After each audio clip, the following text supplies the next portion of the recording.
Hi everybody, I am Mrs. P. Jagadambal, Assistant Professor in the Department of Human Development, Aminashalingam Institute for Home Science and Higher Education for Women, Coimbatore. Today, we are going to discuss the characteristics, roles and responsibilities of a school counselor. See, every one of us would have advised in our daily life or would have received some advice from others, like friends, teachers, family members, etc. So, we can call ourselves as counselors and the process of advising as counseling. Can we? The answer is definitely no. Counseling, of course, in a layman's perspective, is nothing but advising people who are in trouble or who come to you for some help.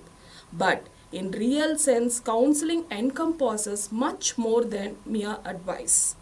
Many a times, we use some of the counseling skills to advise others, but there is a wide difference between professional counseling and the simple process of advising. Many people will act as a counselor at some point in their lives and without knowing the appropriate idea of counseling.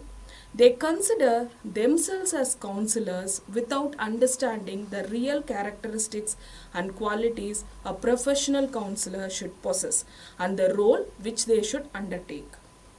So, a professional counselor is not an individual who simply applies few counseling skills in the process of advising and helping others to cope up with their problems.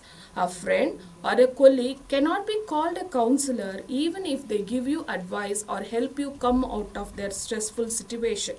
A counselor is a person who should have undergone professional training in the field and who has the competence to employ various approaches in the process with the people who come for help.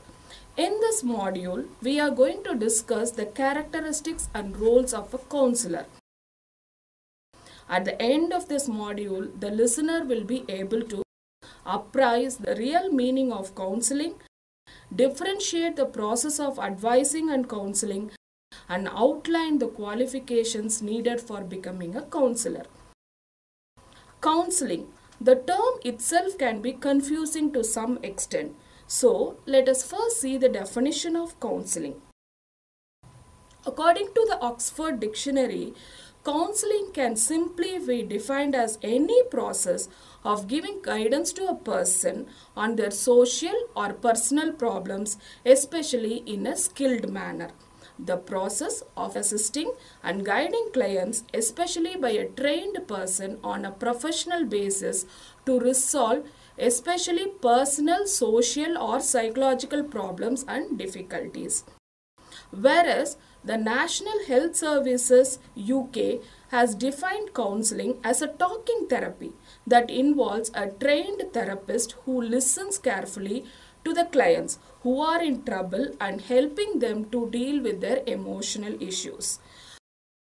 School counseling can be defined as a career that focuses on the relations and interactions between school students and their environment in the home, school and community to lessen the effects of environmental and institutional barriers that hinder the students' academic success. From the above definitions, one can understand there are a number of aspects associated with the process of counseling. But one thing is clear that the process of counseling is not simply giving advice or telling others what to do and what not to do. So, the overall purpose of counseling is about helping people with problems to cope up with those difficulties rather than instructing them what to do or what not to do. So, we will apprise what can be called as a counseling and what cannot be considered as a counseling process. First, counseling is the process when the counselor helps the client to explore the difficulties faced by the clients, which may include their social and emotional issues. It is the act wherein a client in problematic situation is helped to analyze the situation in another perspective and also in a more clearer way. It is the way of enabling the client to focus on feelings and behavior to create a positive change. It is the process of building up confidentiality between the counselor and the client during the counseling sessions.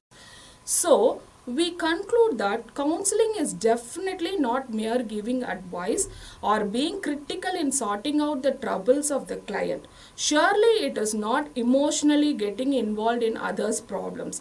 Counseling is neither getting emotional attachment or not simply giving them guidance.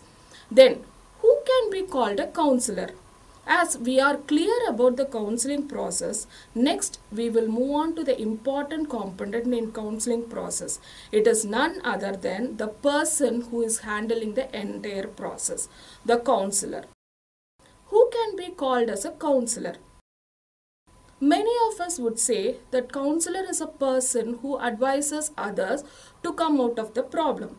So, a counselor can be a friend, a teacher, or an elder in the family, or any other family member, but is not so in the actual process.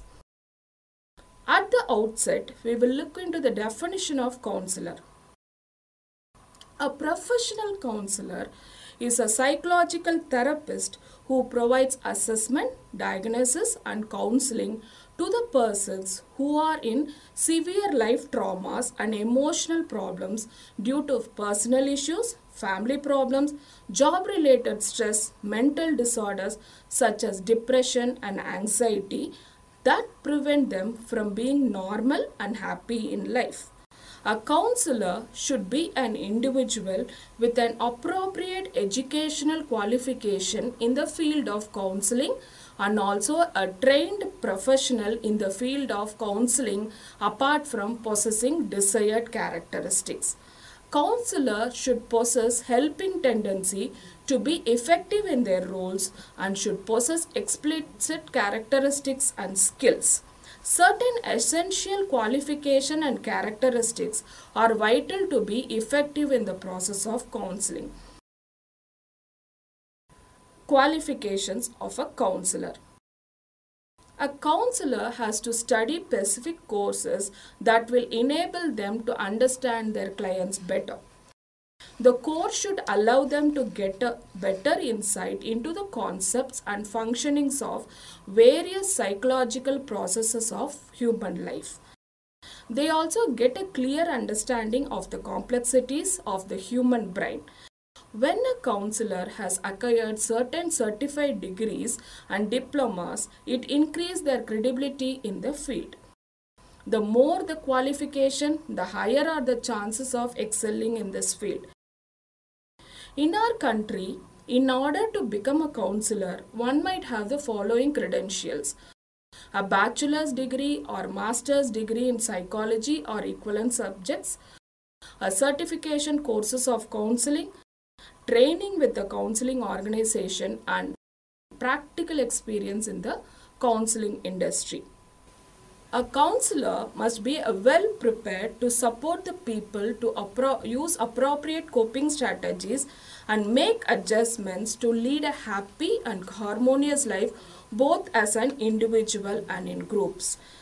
Thank you for your patient listening.